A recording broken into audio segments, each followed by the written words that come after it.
So the name of this share talk is Sacred Intimacy. And it's been called that since I started doing this, I think more than 6 months ago. But lately I've been getting some feedback that I should actually change the name to Sacred Monogamy. And I really like that because that's really what this whole talk is all about. The reason why I kept it Sacred Intimacy for so long is because I always try to say to people, there's an intimacy inside. The way that I can be intimate with myself, with my emotions, with my thoughts, with the different parts of me. And from that place of inner intimacy, I can create a beautiful, intimate relationship with another person. That's why so far, I really loved this title, Sacred Intimacy, but apparently it confuses people sometimes. And people have been giving me feedback that, oh, they didn't know it was about relationships because sometimes they don't read the description. And I thought it was about dance with myself, getting sensual. Well, all of that is beautiful. It's just not this. Yeah. And there's a lot of that in Ubud. There's no shortage of that in Ubud. But this space for us today is different. This is about sacred monogamy. And I've never been interested in polyamory myself. I have some friends, I talk to them, this and that. The closest I got to polyamory was maybe dating two women at the same time in early stages of dating, where there was no big commitment yet. And so I haven't done polyamory, but I love talking about monogamy. So this doesn't make me an anti-polyamorist. But if anyone has direct and clear questions about polyamory, I can share what I have seen and what I have heard from other people, and I can share in the way that I see it, even though I have not experienced that type of relationship, especially compared with sacred monogamy. So why I love talking about sacred monogamy is because when I was around 20, 21, I had my first real breakup of my first relationship. And this breakup really broke me. And I got depressed. There was a lot of other stuff also going on, culture shock, and school, very, very stressful school times. And so I started to question, what is love? This question became huge in my life. Because looking back, feeling depressed, looking back at that relationship, my first real relationship of my life, I saw that even though I thought it was love, later on I saw that it wasn't. It was something else. Now I can look back and say, well, it was codependency. It was an addictive type of love relationship. Were we in love with each other? Probably. There was still love, but it was not only love. It also had its very difficult to see traps and shadows, and I could even call it toxic patterns. So codependency, I think, for us all is a huge awakener. The more we understand and experience codependency and really, really deeply look into it to learn from it, the more likely that the next time we're not going to become codependent. We're not going to go into a codependent prison in the name of love, because codependency is a prison. And it took me many, many years and a lot of learning, a lot of healing. And I was already studying psychology, so I went into spiritual practice, 20 years. I've been a meditator for more than 20 years. I did a lot of silent retreats, went all over the world and for Buddhism. And I had to see very deeply that what I was asking to find out about the universe, about the nature of love and relationships, is actually something that all of us are confused about. And I had to see my own confusion. And then from that place, when I started talking to people, I found out that everybody is confused. Our world is profoundly confused about love. Profoundly confused. And when 8 billion are confused, what we have as a result is war. Profound war. a kind of financial problems, war, all the stupidity of the world that seems to just not be going away. That's what happens as a result of confusion. But we're not here to talk about politics or this or that, too much of the collective. But it's important to understand that I have been seeing this, that my healing is directly connected to how I show up in my relationships. So the more deeply that I heal, the more sanely and compassionately and more in an empowered way, I can show up in my relationships. And the quality of our relationships determine what we see in the world. First of all, if I have a few close relationships and they're very good quality, I'm going to feel amazing inside. I'm going to feel really at peace because there's a few relationships in my life that I feel safe and I can really trust these people. And the love I receive and I give, from that place, we are literally beginning to live in a different paradigm. Within that paradigm, we can contribute to the world. In fact, even if we don't want to, we are automatically contributing. Because what the world is missing is sanity and love, compassion. More than this, not much more we can talk about. Sanity and compassion. But if I want an amazing romantic relationship, I need to become more sane and also more compassionate. So what the world needs from me and what I want for my life and what I want to give and receive from my partner are all the same thing. It's all the same. It's all connected. There's no separation. In other words, if someone comes to me and they want to do inner work, the inner work remains the same, no matter what the problem is. Inner work is about healing. The more I heal, the more clearly I can see myself. The more clearly I know what I'm feeling. If I know what I'm feeling, then I can communicate that. If that communication exists in my relationship, then this relationship is a clear relationship where there is authenticity, honesty, directness, clarity.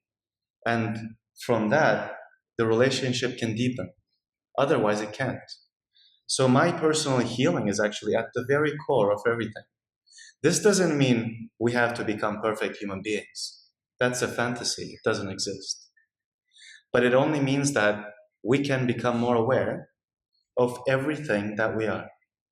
Our emotions, our thoughts, our traumas, our patterns. Yeah. And we can open to all of that with compassion. We're not trying to change anything. We are simply noticing internally. It's not about self-growth. It's not about some kind of progress within. It's actually about seeing what's already here more deeply and more compassionately from a lens that gives us clarity about ourselves. And simply through that clarity, transformation happens on its own. So even healing is not so much something that we do, but healing happens. Yeah? Just like I have a plant, I give it the necessary things. That's all I can do. I'm not making the plant grow. The plant is growing on its own. Healing is the same. I can only create a healing environment for myself within which healing happens on its own. So, healing and sacred monogamy and getting in touch with our emotions and being able to communicate clearly what we are experiencing in the moment. So, our talk today is all about this.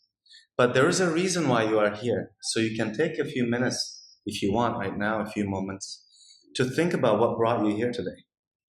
Because whatever it is that brought you here, you can turn it into a question or two or three, and you can ask me before we finish today. And if you then ask the question, then you are really actualizing the reason that brought you here. So it is through you asking me questions that this gathering becomes more interesting. Because the topic is love. The topic is absolutely infinite. We can talk about this, share about this for centuries. But I might not share what you are looking for. That's why you asking a question directly to get a direct answer may or may not help you. My answer might help you, might not. But it's a good idea to ask a question. Yeah. Yeah. How do you know what you need to feel and what you need to think? What to give to our plants. Yeah. Yeah, what kind of environment you need and it's I think working with a professional is at the top of this list. Yeah. Because, let's say my car is broken. I simply take it to the mechanic. That's all. Simple. The mechanic is supposed to know what to do. Right? We cannot do everything for ourselves. In fact, we're not supposed to. Right? We have only enough time in the world, enough energy to focus on one thing. Right? Usually that's our work, or maybe one or two hobbies we have. Yeah. But working with professional, in my opinion, nothing can replace that. Absolutely nothing. On top of that, the general understanding that I can give you is turning towards our pain. Because we usually and naturally, right? We turn away from our pain and suffering. But if we can turn towards, wow, that's the radical shift. Without that shift, healing cannot happen. If I'm trying to run away from myself, then how am I going to face myself? If I'm not facing my pain and suffering, how can I go beyond it? Because the goal is not to jump over it or to try to find this. The goal is to go beyond, but into it, through it, and beyond it. Because what we call suffering or pain is not here as an error in the system. There is no error. I've been looking at this for a long time, very, very deeply. I haven't found any errors in the system. In other words, there is no mistake in this creation. God does not make mistakes. Creator has not created something that has something wrong in it. Everything is sacred. All of it is beautiful. But our perception is confused. That's why we need to look at things more deeply to see what they really are. And then we get clear. And a clear mind allows us to live more deeply. But it's not only a clear perception, it's a clarity about how we feel, what we think, all of it. Yeah. So it's a deep dive into psychology, but not just the mainstream type of therapy, just only talk therapy, not that. Like an actual deep dive, embodied, somatic, in the body, in the flesh, like that. Yeah. That's why I love somatic work. That's what I do with people. Yeah. Thank you for sharing your thought and personal experience. Pertaining to the shift of paradigm, Yes. that you experience, set to figure out where's the silver lining of this word called love. Yeah. What is So love? from that 20 years, I'm just trying to figure out maybe what intended words or kind of sentences. How would you define expound the word love? Yeah, actually the whole talk from the beginning to the end is the answer to that. All of it. And all of it every week. Right? All of it. I'm writing a book, it's almost 200 pages now. The whole book is the answer to this question. But what I can say to you in this moment is that my biggest freedom that I experience in myself has been the fact that I'm no longer trying to ask that question, because the question disappeared. The question, what is love, completely vanished. The more that I looked at it, the more that it left. And when the questioning ends, all you have is what's always been here. This simple life. And as human beings, innocently and humbly, we are trying to live this simple life. That's the only thing that's still here. The question disappeared. So in other words, it's not like somehow I ended up having an intellectual answer to this spiritual question. No, the question disappeared. And that's the freedom. because the intellect cannot understand anything. The intellect is great for architecture, for science, for chemistry, for math. How many eggs do I need for this recipe? Okay, please get 6 eggs from the grocery store. Okay, I'll try to remember that. I can use my mind for this. But I've seen that in 20 years that the mind, even though very powerful, is completely clueless about the most important questions, the most important existential and spiritual questions. In fact, the highest, the most beautiful thing that the mind can come to is its own limitation. The mind can only come to a place where it can say, I don't know. That's the place. And the moment that we can admit, I don't know shit, then we are finally ready to learn. Right? And that the intellect is not the right tool for everything, especially for existential and spiritual questions. The intellect, again, is great for linear process. I do this and then this and then this and then this. And then on this roof, it's 45 degrees here, and then this much weight comes and that much weight comes. For that, the intellect is profoundly beautiful. But that's it, not more. So the disappearance of the questions, that's what gives you real freedom. Because then, whatever the question was, you begin to live it. You are no longer up in the mind trying to figure it out. Yeah. The living of it is already so fulfilling and full that the question disappears. In other words, I'm no longer living in my head the way that I used to. And I wish that to everybody, to no longer be living in our heads, because that's where suffering is. And especially for us men, with our conditioning, we live in our heads all the time. That's very strong male conditioning in our culture. All the while, life is happening at a felt level. Life is to be felt and lived. I used to think that life had to be analyzed, but then I had to see that that was not true. Life doesn't have to be analyzed. Even when my clients come to work with me in therapy, deep spiritual works, somatic work, trauma healing, relationships, the whole thing, I tell them, hey, let's just for clarity, I want to say to you that this is not about analyzing anything. We are not here to analyze you and your problems. I'm here to show you something in your experience, not with my experience, but with the experience of the client. You are here to get in touch with yourself, nothing else.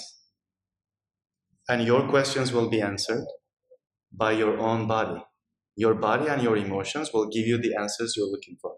But it's not the mind. The mind will not give you those answers. Simply because it's not the domain of the mind.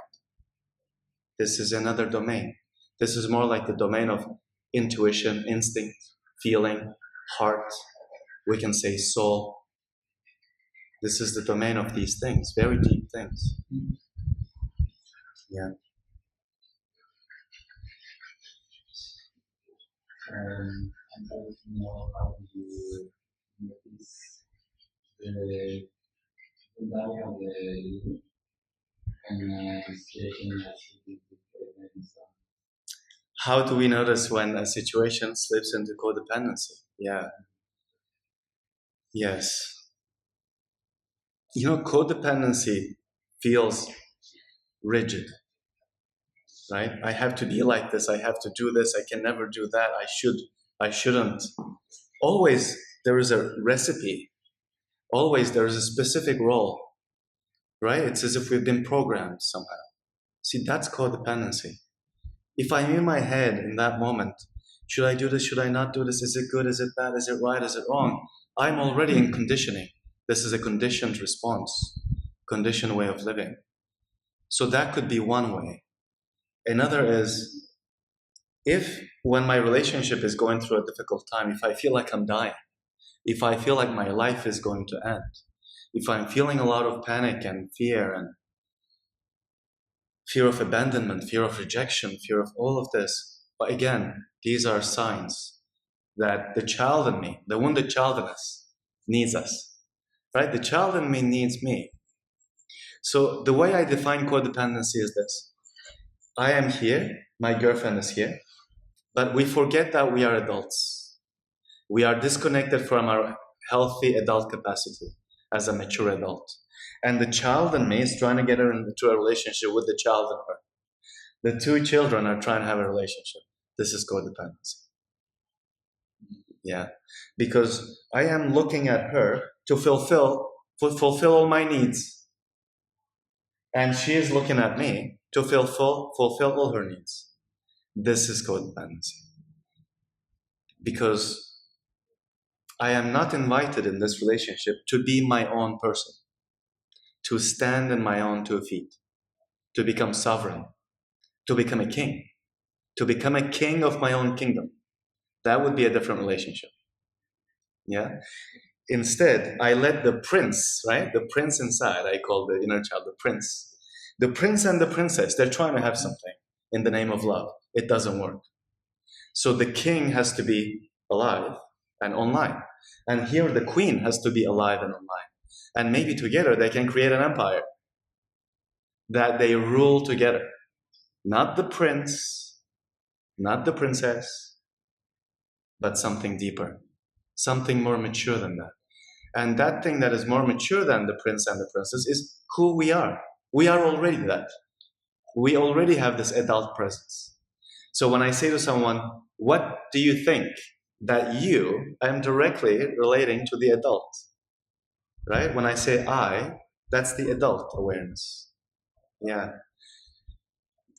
But usually it takes a little bit of healing work to be able to understand when am I caught up in the child in me and when it is the adult awareness that's running my life, the true self.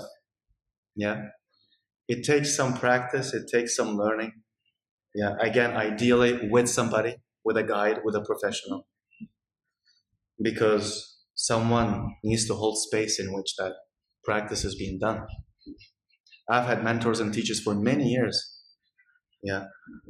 And I still go to therapy sessions. When I feel the need to, I write to my therapist, hey, let's book something. 3 days later, I'm doing a session for myself. So just because I've been doing this with clients for 10 years doesn't mean I don't have a therapist myself. Because each person needs to go very deep. Each person needs somebody else to be holding space in that moment, to be guiding the practice so that I don't have to think about that. Right? Somebody else is doing it for me. Yeah. Yeah. So sacred monogamy. So here we don't only have monogamy, which is important, I think, but we also have sacred, which is also hugely important because this is not any type of monogamy. This is sacred monogamy. But what does sacred even mean in terms of love relationship, in terms of intimate romantic relationship?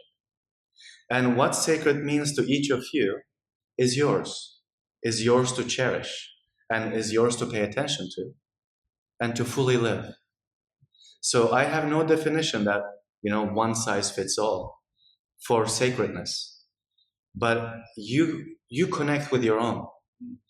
And then if you want to create a sacred relationship, then make sure that whatever you see and feel as sacred in life, you bring that completely into your romantic relationship with your partner. Into your life first, yes, but also into your relationship with your partner. So that the feeling of sacredness can pervade the relationship. Yeah. So I really like this Persian poet Rumi. I'm Turkish, so in Turkish, his name is Mevlana. So Rumi has a lot of incredible poetry about love. Some of it is about relationships and everything. So in one of his poems, in an English translation, he says something like this, that imagine him talking to you. He says, the words that I'm saying to you are now hitting the drums in your ear. So like the words that I'm speaking, they're coming in contact with you. Don't think this is casual. It's beautiful. So it means what's happening here in that moment when Rumi was saying this, He's saying, what's happening here, this exchange, don't think this is casual. So, in the same way, sacredness is the opposite of casual. If we want to bring sacredness into our lives and into our relationships, we cannot treat ourselves, our experiences with the world, and our partner as casual things. We have to go much deeper than that. So, this is one example of what sacredness could mean. It's not casual. It's not just another day. It's this moment, right here, right now. Yeah? It's not just the other person that I meet. No. In that moment, that's the only person I'm meeting. That's the only person I'm looking at. That's the only person that is speaking to me. So this moment is important. This moment is significant. So maybe the questioning is, can we live like that? To really let it matter. To allow life to really matter, especially when it hurts. I'm not going to say, I didn't want to say even when it hurts, but especially. Especially the pain that we feel. Can we allow all of that to matter, to have significance? Can we turn towards all of that instead of running away from life? So this has been my journey internally for 20 years, and it hasn't been easy at all. But I feel like I am saner and more clear inside, more at peace inside. I sleep better. My communications are better with people around me. I'm no longer trying to get somewhere. I am more and more celebrating the person who I already am, the person that I was born as. So sometimes people think that sacred monogamy is somehow about being perfect. And when I say that, it has nothing absolutely to do with that. Suddenly people relax and they're like, oh, okay, oh my God. Because in life, we have pressure, tremendous pressure about everything. The way that you listen to me today, just open yourself to the possibility that what I'm talking about is the absolute opposite of pressure. It's actually showing up exactly the way you are. In the way that it feels the most natural. Because the way that feels the most natural is already how we are. It's not somewhere else, it's already here. And suffering is a loss of naturalness.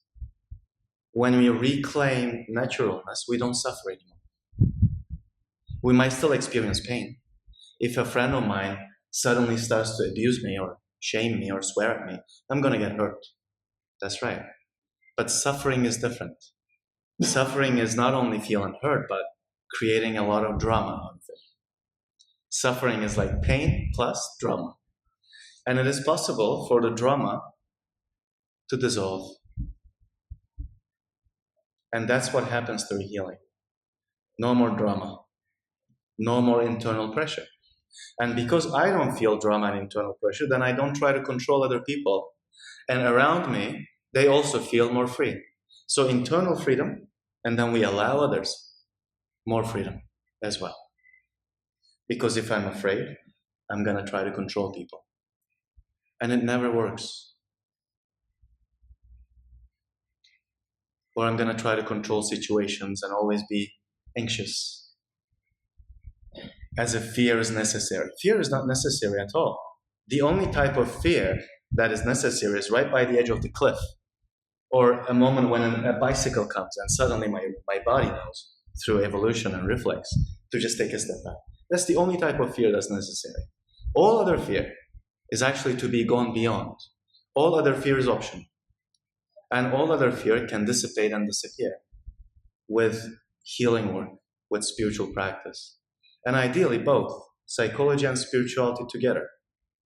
And imagine in a relationship where there's either no fear, or when fear arises, we can see through it very quickly and very easily. So that this relationship is not fear-driven. Because codependency is fear-driven. So imagine a relationship that is not driven by fear. Wow, wouldn't that be amazing? I think it would be great. I'll take one of those. And imagine that in your relationship with yourself inside, there is also no fear. That you are not afraid of your own anger. You are not afraid of your own fears and traumas and the child in you. You are not afraid of any emotion. Internally, that there is a softening. So I think this is called inner peace. When there is no inner conflict, when I'm not trying to run away from something internal that I experience, that I'm not in conflict with it, right? When I feel sad, I don't go to war with my own sadness as if it's an error in the system. I simply notice I'm feeling sad right now. That's all. That means internally there is no battle. There is no reactivity inside. Yeah. So going back to sacred, what is sacredness for you within romantic love relationship? Yeah. I think the idea of singularity when enhances the depthness of the relationship. Yeah, I think so too. And polyamory has been, for me personally, it's out of design. It creates more disbalance, jealousy, trauma, and it's just funny seeing a child playing.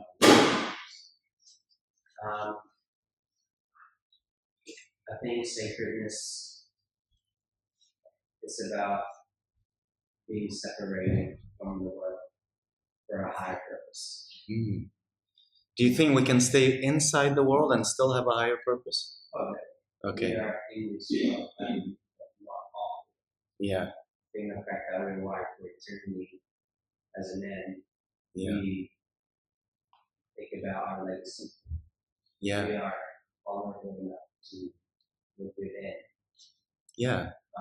The prince wants to be the king, right? That's right. Yes, so, that's the problem.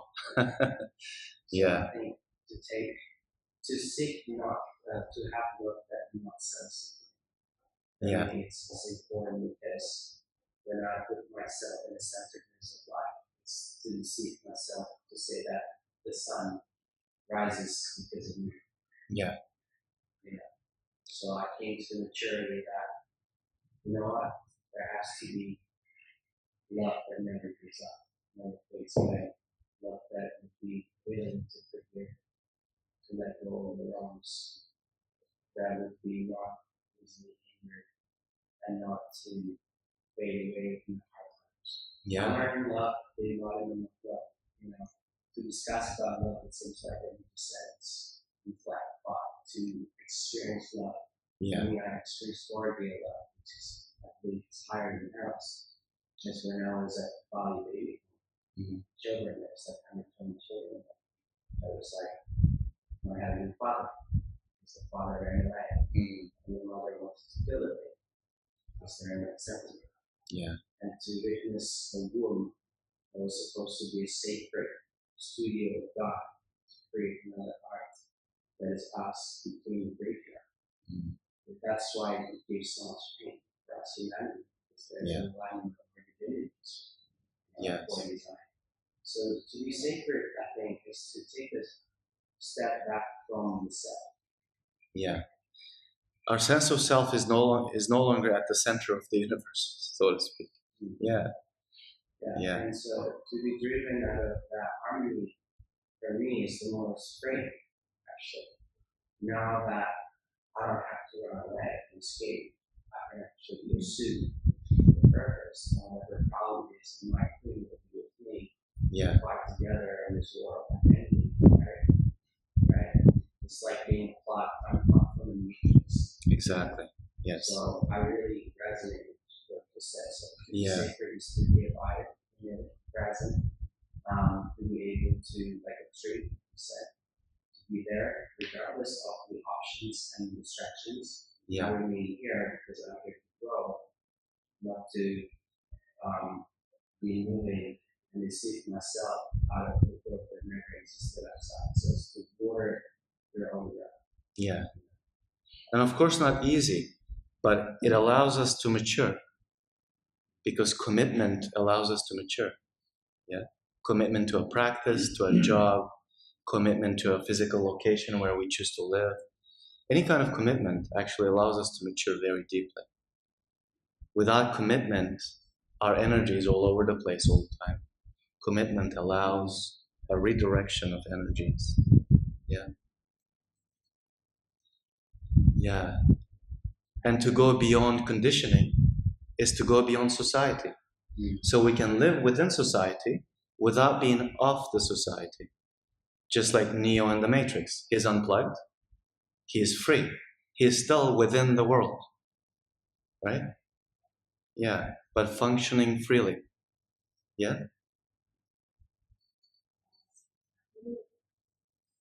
Sacred intimacy. Sorry? Sacred intimacy is all about being in connection with Being what? completely naked within self, Yes. completely without and that. Yeah. Becoming self Yeah. and your partner is a mirror showing yourself. Yeah. Yes. And every conflict that comes up can teach us something. Yeah, in the relationship. Yeah. Yeah. If our partner can actually, however he behaves, is your reflection of how he behaves. Yeah. But we don't want to take this to an extreme. All I can say is that relationship is a great awakener. And relationship can be awakener while we are in it. Every moment, every day. Here's how I feel. I share it with my partner. We do a reflection. Maybe I learned something about myself, about love, about her. Maybe I just learned something about better communication. So, because the closer two people get to each other, the more that they're going to trigger each other's unresolved baggage and attachment wounds and all the traumas from the past.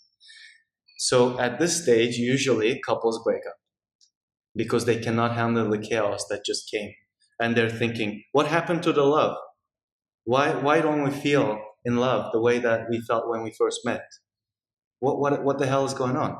Well, what's going on is that the intimacy just got deeper. And because the love is deeper, the commitment is deeper, the deeper wounds are coming to the surface from the same place of attachment. Yeah. So from the deepest place where we want to connect with somebody, we also have wounding right there in the same place in us. In the same spot, we have wounding from the past. Abandonment, trust issues, wounds of rejection. Am I good enough? Am I not good enough? Is she going to leave me? What's going on right now? All the anxieties and fears are there. And relationship gives us an opportunity to meet all of that because it will come up to the surface.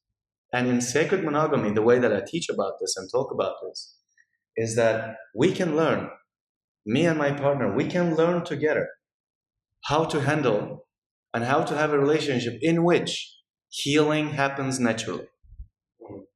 So this is a healing-based, truly love-based relationship. For me, the way that I've come to see this after 20 years of very deep internal work is that healing and love are the same thing. So if we want love in our lives, healing is not an option. It has to be a part of it. Yeah. And if we want to heal deeply, it cannot happen without love. Love of God, love of the universe, love of life, love of friends, family members, love of best friends, romantic partner, love of my own self towards the child in me, love of the adult that I am towards the child in me. Without love, there is no healing. Without healing, there is no love. Deep love. I'm talking about consistent, deep love that can continue deepening and deepening and deepening without codependency, without getting into a prison in the name of intimacy. It's a big thing. And in our culture, we don't learn growing up, we don't learn any of this. We learn all kinds of bullshit that we never use. But the most important things, no one's talking about. Right? We haven't learned about our emotions. We haven't learned so much about healthy communication. Yeah. And in my experience, I saw that even up until an undergrad degree in psychology, a master's degree in psychology with a thesis, all the way, I was not learning about any of this. Continuously, continuously, continuously. That's the world we live in. That's how much our society is confused about human life. Just relationships and human life. So profoundly confused that even in a master's degree in counseling, we didn't talk much about emotions. Yeah. I have a strange question. We are discussing about love, about fears and dependency. Yeah. Can you describe your current relationship? My current relationship, I'm single. Right? I don't know. We are discussing. The same reason that if I was partnered right now, the why would be the same reason. I don't know. It just happened that way. So, do you want it, or are you feeling that where you love it? Yeah, I'm open. But the right timing, the right person, I don't know. But I don't feel a sense of lack. 10 years ago, I would have felt it. And I don't see either being partnered or single better or worse than the other. So you are open to whatever comes. Yes, for as long as it feels in alignment. Yeah. But that's the most important thing. To be partnered is not the most important thing. Yeah. For a lot of people, that's not easy to understand. Right? Yeah. When people come to me, maybe even couples, sometimes I say to them, whether or not you continue this relationship is not the most important thing. I hope you're aware of that. I'm not saying break up, but I hope you're aware. The continuation of the relationship is not the most important thing. The most important is, do you want to be together? Are you compatible? Is everything aligned? Is everything feeling good? Are you in love? Do you still respect each other? Right? All of that. Yeah. Are you in the right season of your life for a relationship like this? How is the timing feeling? Does it feel right for you? The timing of the connection right now. So all of this, right? Yeah. So, a question. Let's just talk about ideal partner. That would be like, hey, so you mother. So I think what's important is someone who can meet us, right? I want to be met where I am and developmentally, because the deeper we heal, the more mature we become, right? So if between me and the next person I'm trying to date, if there's too much difference, either she is here or I am here, whatever, doesn't matter. If the difference is too much, it doesn't work. Developmentally, we need to be closer. When we are closer, then there is a feeling that, oh, this feels good. We can grow together. Okay, great. So I'm looking for someone who meets me and who I meet. And for each person, where we want to be met is the different thing, because we are all at different places in our development, psychological development as well as spiritual development. Both are very important. Yeah. For example, I've been a meditator for 20 years. I love going to India, this and that, Thailand, Buddha. And if I meet someone who wants to party every night, it's just not going to work out. Compatibility is very important. This doesn't mean I'm better than her, she's wrong, I'm right. Nothing to do with that. It's just not compatible. And at the same time, I don't think anyone's looking, or I'm also not looking for myself. I think that would be boring. There also needs to be enough difference between two people. They also need to be their unique individual, right? We're not trying to find exactly who we are in the partner so that finally we like two of the same person, we can be happy forever. I don't think it can work. And I don't think that's very desirable either, to find exactly what, the way that I am, that they should be the same. Yeah. But, there's this feeling that we get, oh, what a conversation that was yesterday with this person I just met. It seems like we are on the same page. That's the feeling. It seems like we're on the same page. Like, I get you. I get you, you get me. I can't even explain it. You understand me? I understand you. I know that you get me. This is the feeling I think we're looking for. Yeah? Genuinely speaking. Yeah. This is like, it's kind of like this when, for example, this person, or for example, like me, I'm gonna focus on like we go together that we have some chat room with Yeah. itself, but if the other person like, oh, there's something or you have, If they're in denial, clearly. it's kind of like okay. Yeah.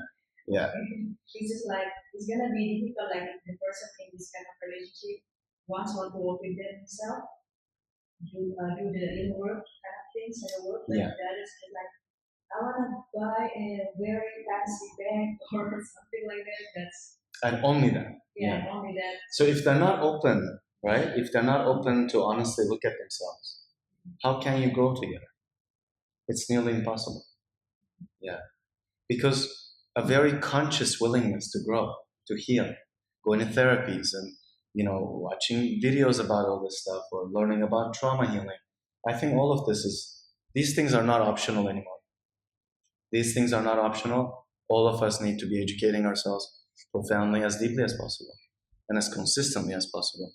Otherwise, the world out there is only getting more insane, right? We need grounding, we need sanity, we need inner peace to be able to breathe properly, to be able to live properly.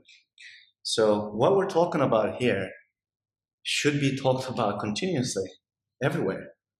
Otherwise, I wouldn't be interested in talking about this. Yeah. Yeah. I have another situation. Okay. We're discussing a lot of like not very grounded ideas, because of love and deep phrases that people say. So they come from their own experience. Sure. So you want to hear something practical? Yes. For example, your last relationship. Yeah. What was that? You're very interested in me. Yes, I'm interested in your last relationship. Okay, I could still go. Okay, we can talk about that. Let's talk about that directly. Okay. Yeah, because that will help you ground it. Okay, what's up? Yeah. What would you like to ask about your current relationship? Let's get practical.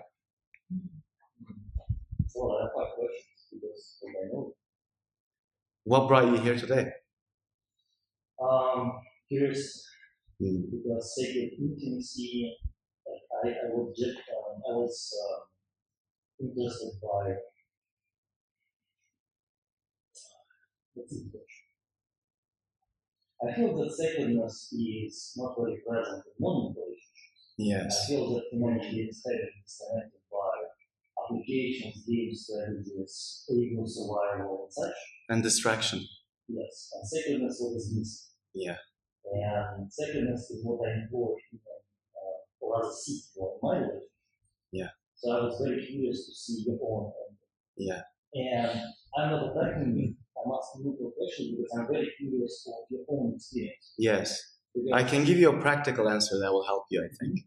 So, in moment-to-moment relating, the real, practical application of this is being able to listen to our partner. That's sacred.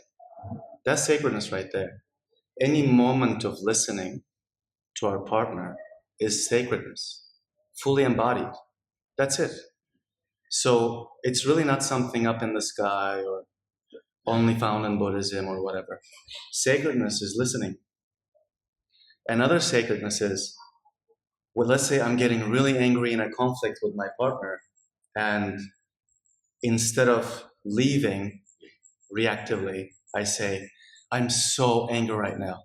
And then I stop and take a deep breath. This is sacredness. I didn't judge her. I'm not pointing fingers. I'm not blaming, shaming, attacking, nothing. I'm not threatening to leave her or the relationship. I'm not leaving. I'm right there. I stay connected. That's sacredness. And all I say is, I feel really angry right now. And I take a deep breath. And I give myself that moment of sanity, to simply recognize that in this moment I feel angry. Nothing wrong about it. It's not bad or wrong. It's just that this is the emotion that I'm experiencing right now. This is sacredness. And then maybe a few minutes later, I feel a little more grounded, a little less in my head. Then I say to her, I also feel really sad. Ooh, the sacredness is getting deeper now. I'm not only angry, I'm also sharing that I actually feel really hurt. Right? Another 5 minutes later, maybe I give her a hug. Wow, this is love. That's another level of sacredness. So it goes on and on and on. Yeah. Yeah, and so like for the sacredness, to be practical example, I would also say, like you said, that at every moment you're choosing, like even though you can be reactive and just go directly unconsciously for patterns that Yeah. you keep repeating. Instead, it's having the courage to go to the hard way, the way that you know is most aligned with you, Yes. even when it's hard. Even when it's hard, when it's scary, when it feels like embarrassing, even, right? Yeah, maybe I feel embarrassed to say I feel hurt right now, but can I actually say it? Right? Yeah. Maybe I feel afraid if I say that, what happens? Whatever. But yeah, I think courage is really important, what you just said. Courage. Doing the thing that feels more courageous. Yeah. The thing that feels authentic. In other words, can I live without a mask? Yes, healthy boundaries, very important, but masks we don't need. Mask is suffering. Mask is heaviness, conditioning. Hiding, that means I'm hiding. So can I live in a way that I'm not hiding? I call that unguarded. Instead of being guarded, can I put the shield down for a minute? Can I live in a way that is unguarded? Yeah. And our closest relationship, because of so much that it can bring up to the surface, is such an amazing playground, practicing dojo, where we can practice unguarded living. And it's not easy at all. But I think this is the only sane way of loving and being in love and creating something together. Creating something that is so rare in today's world. Right? We are all distracted all the way, 150%. Love has also got polluted by distractions everywhere. So a beautiful, deep relationship, really sane, even though it's something very simple, right? To be authentic is something very simple. It's not complicated at all. It's only about being innocent in the moment and saying, I feel really sad right now. Why is it so important to tune in the emotions of what you feel in the body? Because other than that, what's the other option? Let's say in a moment of conflict, if I cannot connect with myself and actually transparently communicate where I'm at a feeling level, the only other option is to get stuck in my head and try to win a battle that doesn't even exist except for in my head. Because a conflict means I'm fighting. But what does the body mean? Like, okay, I feel That at least I'm connected with myself. Right? That self-connection is profoundly important. Otherwise, as an intellectual conversation, this is the beginning of the end of the relationship. If the conflict ends up being one intellectual conversation after another, disconnected, this is the beginning of the end of the relationship. Right? Because my heart is not in it. My body is not in it. My soul is not in it. I'm not in it. I'm only in it as a head, as the intellect right here, this part. But what about the rest of me? What about the part of me that really knows I'm still fucking in love with this person? How about that? Wow, it's so important. It's so important to wake up to the fact that I still respect and love this person. And then our connection becomes the most important thing. And once we feel connected again, we can talk about the details of who said what. But connection first. To me, that's sanity, that's love, that's sacredness. Yeah. Very short question because then we have a practice. Yeah, just about practical, my question. Yeah. let's say if I was a psychologist when we happen to be not voluntarily like a part of the polyamorous relationship, it was an on and off situation. Okay. And she's like struggling to learn how to trust with this person. So your friend is in a polyamorous relationship, is that what you said? Not anymore. So she Okay. was part of that. Yeah, yeah. The same guy. It's been like years, 6 Okay. years of a relationship. Yeah. And then she was trying to figure out how to rebuild everything and learn to trust again. Okay. Because it's really hard to do monogamous, polyamorous, and non-monogamous. Oh wow. And, Quite a journey for them. Yeah, and she said that she was still in love with him. Right? So I was trying to figure out that definition of love. It's hurting each other. Why is it love? Well, sometimes the situation is hurting people, right? The relationship dynamic is hurting. They're not intentionally trying to hurt each other, of course. But as long as they're in a dynamic that's not working, they're going to get hurt, right? If she's in a polyamorous thing, but she doesn't want to be, she will get hurt continuously. Not because he is actively trying to hurt her, but what's happening is not working for her. So if she wants to be monogamous, then she can go ahead and be monogamous. No, they're already in this relationship now after he came back, saying, you know what, I'm actually in strong ways. Yeah. And then the hardest one is to build trust. To build trust again. So they need to revisit with a professional every moment that created mistrust so that trust can be reestablished. So there's a lot of healing to do. And she needs to learn how to not only trust him, but also trust herself. So there's a lot here. Yeah. But the best thing for a couple is to work with a professional. Yeah. And that professional will know in what ways to help them build trust again.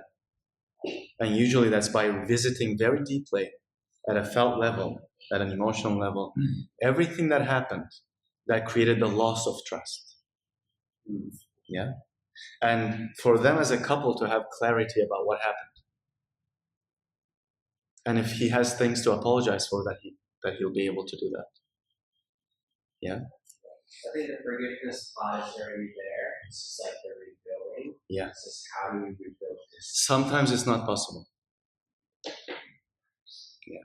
Because even though healing is profound, healing cannot save a relationship that if the point of no return has been crossed in terms of trust and safety, even the best healing cannot turn that around.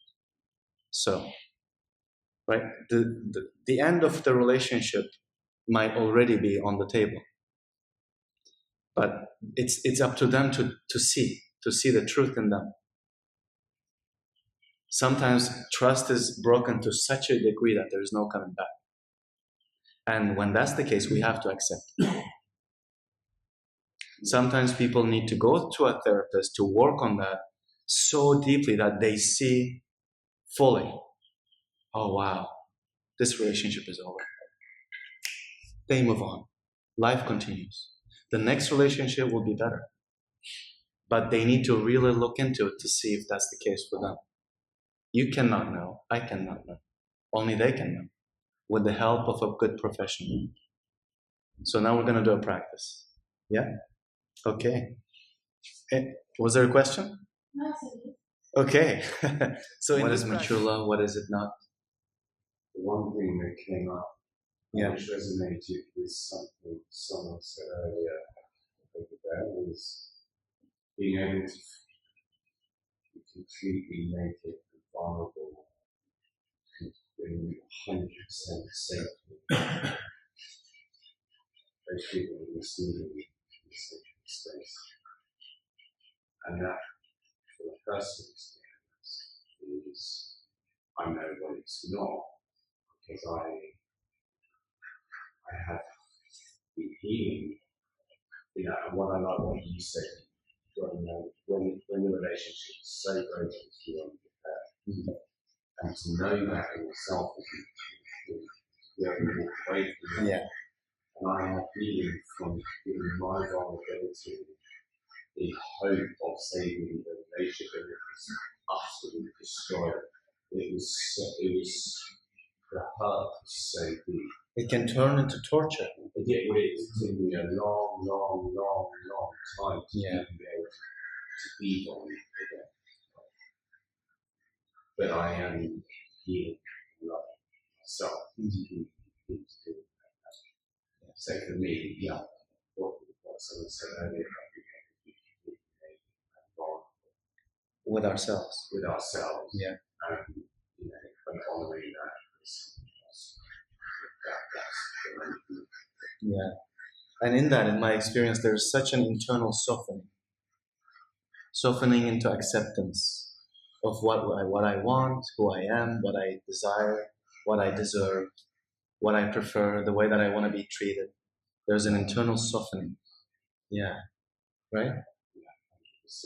Yeah. It's taking, and also to recognize being able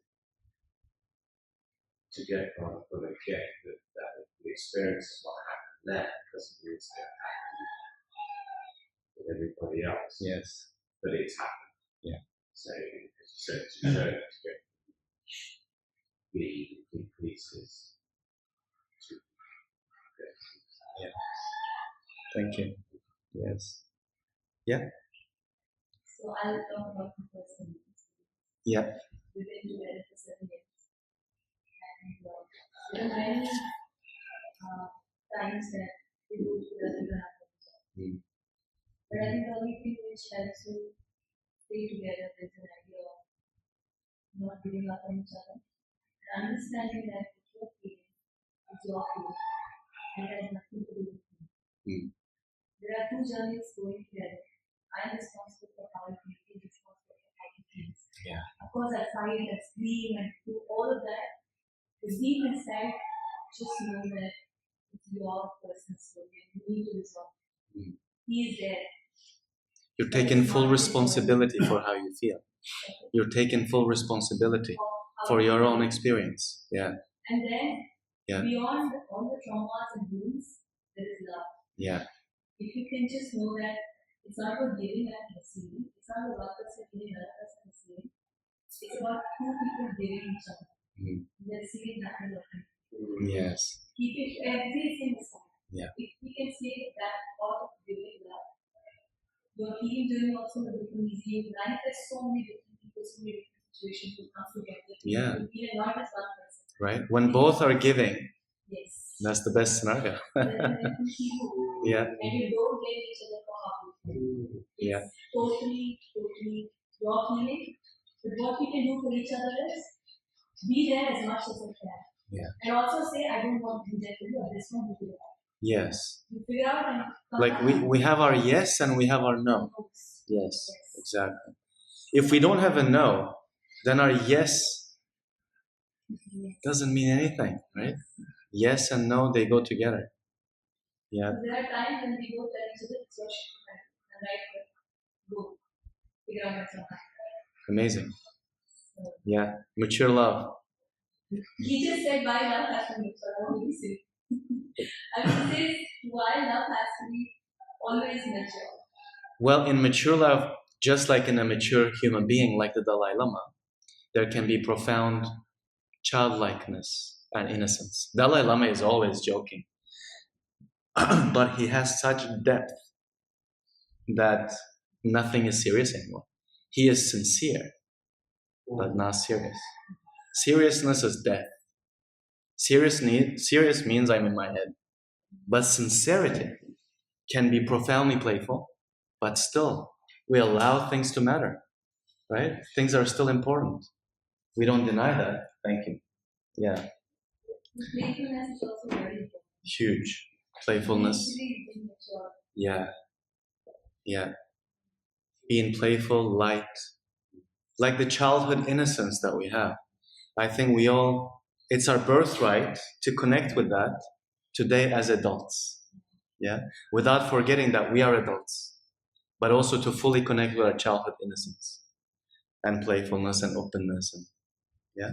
Anyone else who would like to share? Yeah. Short. Yeah. We converse in the mature love and using that for tree, how the tree can refer to actually bear fruit. Yeah. A lot to others is to first, and to allow itself to be grounded and immersed, by itself. And so first is to have no pride. Right?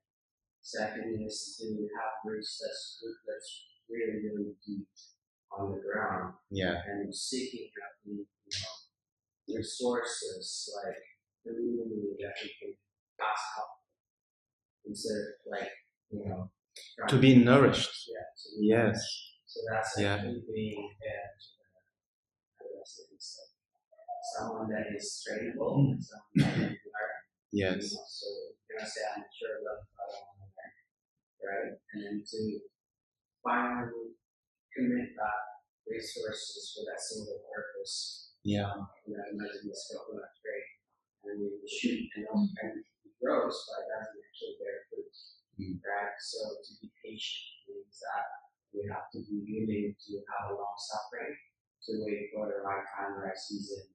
Yeah. At the same time, also trying to work it out, right? And eventually, you will make an ecosystem, and such coconut tree will make more coconuts. And that's what I feel like maturity is when the ego is that we are able to ask for help, we are able to actually be vulnerable and strong, resilient enough. Yeah. And there's a humility in all this, right? Yeah. We are open, we are humble, kind of softened by life itself. Yeah. No longer think that we have to know everything either. Like, fuck that. Yeah. Yeah. Yeah. So legacy in the end to bear fruit. I cannot say I'm mature if I'm like stand alone by myself and not bearing fruits. Right? There must be a result out of that maturity. Yeah. So yeah. Giving fruit. Yeah. Sharing. Anyone else? We can probably take one more. Yeah. What we discussed was really about integration. Like it's about having the self, but also not like completely rejecting like the other body, like the other one. So making sure that we are inclusive and find out ways of trends for everyone. Yeah. And also we were very talking about how important it is for both of us to like include always have the bigger purpose in whatever relationship that we have, like, and yeah, make sure it's compatible and like make sure that we're doing for like the highest of the goal and not just for whatever like our teenage stuff things are. Yes, yes. I call it the Holy Trinity of love. The Holy Trinity is like just like in the Bible, but it's really about the sacred monogamy thing. It's me, my partner, and us. It's three, right? It's not only us. Codependency is only us. Modern love is more like me and what I want, and me and you. Us is not very strong. But in this beautiful relationship, sacred monogamy, I think that all three are important. Me, I'm really important. I need to be in it fully. My partner, fully. And I need to honor her. She needs to honor me. But also there's us. There's my boundaries. There's her boundaries. There's also the boundaries and expectations of what builds a good us, the healthy patterns. Yeah. So all three are equally important.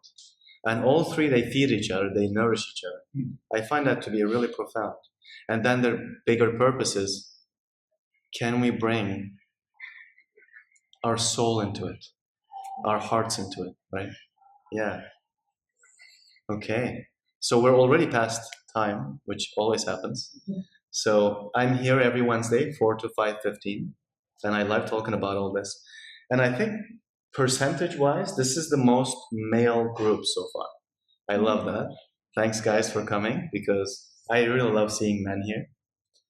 More men I think more men need to hear these things. Yeah.